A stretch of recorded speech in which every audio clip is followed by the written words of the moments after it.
Welcome to Attic Static. Today we have two stories for you, The Echo of the Caller and The Ink of Echoes. Sit down, relax, and enjoy. The Echo of the Caller. To whoever finds this notebook, do not be alarmed by the silence of the house, but do not trust it either. If you are reading these words, I hope you are sitting in a chair with your back against a wall and your eyes closed. It began on Tuesday, during that week-long power outage that turned our suburban home into a labyrinth of velvet shadows. At first, the silence was peaceful. But by the third night, the air felt heavy, as if the house were holding its breath. I sat in the kitchen with a single candle, watching the flame dance. That was when it started. I heard my phone vibrate on the wooden table. It was a sharp, rhythmic buzz. I reached for it, expecting a text from my sister or a notification from the news. Instead, the screen lit up with an incoming call. Caller ID, my heart skipped. I stared at the glowing letters. How could I be calling myself? I figured it was a glitch in the software, a phantom signal caused by the lack of electricity. I pressed accept just to see if there would be any sound. There was nothing but a faint, wet breathing. It wasn't my breath. It was heavier, more deliberate. It lasted for 3 seconds before the line went dead. I told myself it was a trick of the mind. But then, 10 minutes later, the vibration returned. Me was calling again. This time, I hesitated. I waited until the second ring before answering. Hello, I whispered into the receiver. For a long moment, there was silence. Then, my own voice drifted back at me from the other end of the line, but it sounded tired. It sounded like my voice after a very long day of work. You should turn off the candle, the voice said. I froze. I looked at the small flame flickering on the table. I hadn't thought about turning it off yet. The voice was perfect. It was my own pitch, my own cadence. But there was a slight tremor in it that I didn't usually have. By midnight, the calls became frequent. Every 3 minutes, the phone would buzz. Me was calling. I began to notice a pattern. Each time I answered, the other me provided a tiny detail about my immediate surroundings. The floorboard is creaking, it said during one call. I held my breath, waiting. A second later, the board beneath my left foot gave a sharp crack. You're thinking about the door, it whispered during the next call. I hadn't realized I was staring at the front door until the words left its lips.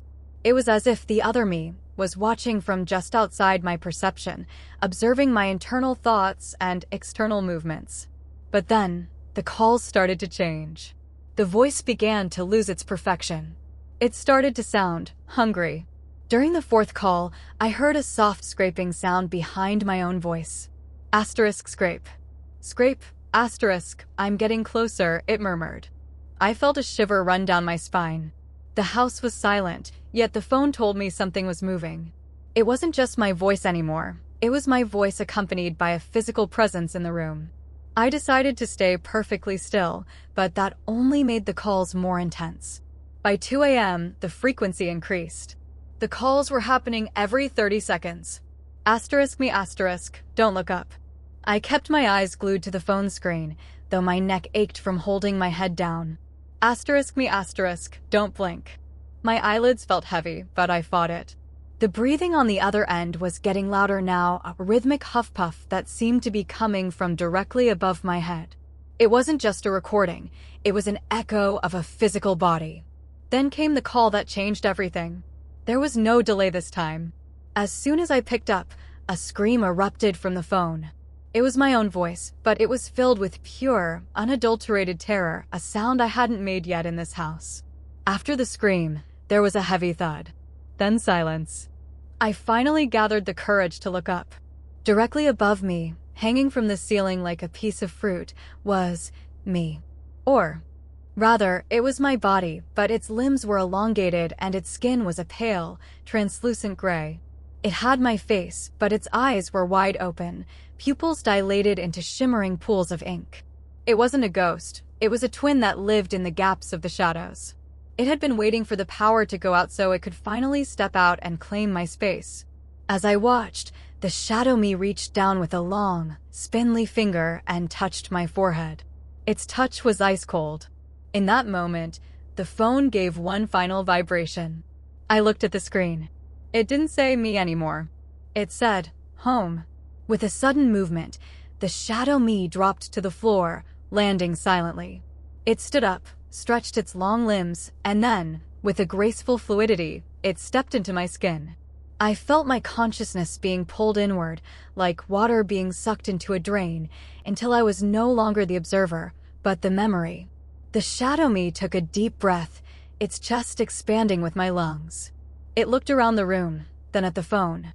It picked up the receiver and spoke in a voice that was perfectly clear, perfectly mine. "Thank you," it whispered. It walked toward the door, its movements steady and confident.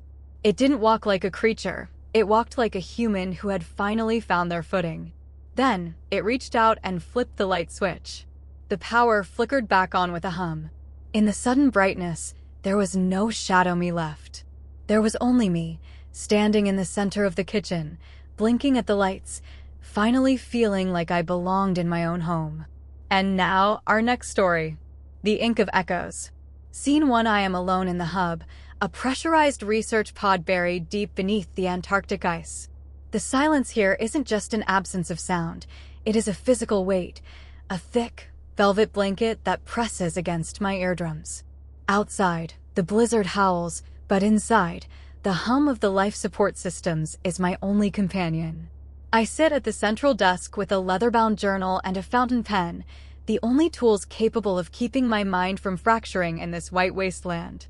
Scene 2. The first anomaly occurs on day 14. I am exhausted, having spent hours cataloging core samples. I close the journal to rest for 5 minutes. When I open it again, a single line appears in the center of the page. Asterisk, is someone watching? Asterisk, my heart skips. I didn't write it. Yet, the slant of the S, the curl of the G, and the way the ink bleeds into the paper are unmistakably my own handwriting. It isn't a neat print. It is my messy, hurried scrawl. Scene 3. I tell myself it was an automatic reflex, a muscle memory of my hand moving while I drifted off. But on day 16, I find 3 more lines in the back of the book. Asterisk, the ice is heavy. The lights are dim. You are not alone. Asterisk again, the handwriting is mine. The pressure in my chest increases. There is no wind to blow the pages, and the pod is sealed tight. How did the ink find its way onto the paper? Scene 4. On day 20, the messages begin to appear while I am actively watching. I am holding the pen, staring at a blank page. Suddenly, as if guided by an invisible hand, the nib dips into the ink and dances across the fiber. It writes, asterisk, don't look behind you yet. Asterisk, the movement is fluid and deliberate. I feel a chill that has nothing to do with the sub-zero temperatures outside. It isn't just my handwriting appearing, it feels like my subconscious is leaking onto the page, guided by something else. Scene 5. The messages become more frequent and increasingly personal. On day 24, I wake up from a nap to find, asterisk, I can hear your heart beating. Asterisk, the handwriting is slightly thicker here, as if the writer was pressing down harder. Then, on day 26, it says, asterisk, it likes the rhythm. Asterisk, I start to feel the presence of something in the room, not a physical entity I can see, but a lingering awareness that moves with me. Scene 6. The atmosphere shifts from curiosity to unease. The messages start appearing in places other than the journal. This morning, I found "Stay Still" written in my script on the frosted surface of the observation window. Last night, asterisk, are you scared? Asterisk appeared on the ceiling above my bed. My handwriting is everywhere now, becoming a map of my own growing anxiety. Scene 7. I begin to dread opening the journal. It feels like a conversation with a ghost that only speaks in my own voice. On day 30, I find a long paragraph written in the center of a page. Asterisk, you think you are the one doing the writing, but I am the one providing the thoughts. You are the ink, I am the hand. Asterisk, the realization hits me like a physical blow. It isn't just an entity imitating my script, it is an entity inhabiting my perspective. Scene 8. On day 33, the messages become frantic. They appear in clusters, sometimes overlapping one another. Asterisk, faster.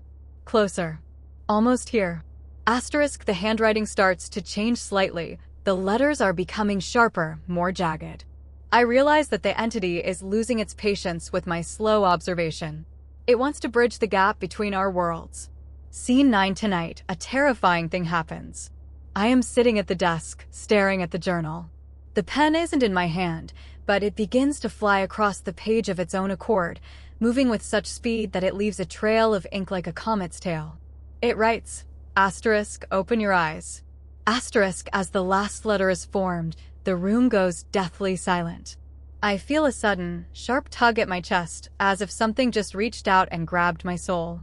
Scene 10, I didn't have time to blink before the sensation finished. The journal slammed shut with a definitive thud. When I opened it one last time, the page was covered in a single, bold sentence that occupied the entire space. Asterisk, now, we are the same. Asterisk, in that instant, the pressure in the room vanished. The heavy silence turned light.